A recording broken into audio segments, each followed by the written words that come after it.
Babcock International Group has commenced the post-life extension, LIFEX, work on the UK Royal Navy's RN Type 23 Duke-class frigate HMS Argyll. The company is carrying out the associated work at its Devonport facility's Frigate Support Centre, FSC, in Plymouth, UK.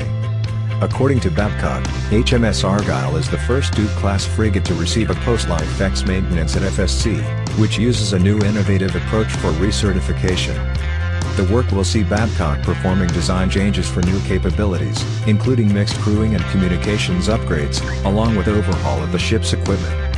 Additionally, HMS Argyll will receive full spray coat of paint on its sided outer bottom.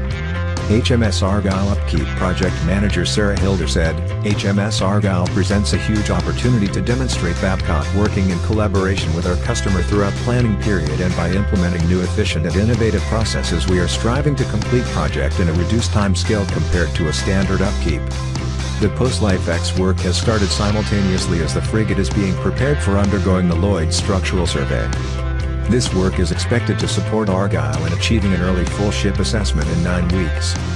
HMS Argyll, commissioned in 1991, was the first Type 23 warship to undergo refit work under RN's LIFEX program in 2015. It returned to the fleet in 2017. Babcock is also providing life extension to other Type 23 warships under LIFEX program. In 2020, HMS Somerset shifted from dry dock to continue its LIFEX refit at FSC Devonport facility and has recently been declared ready for sea date and beginning of sea trials.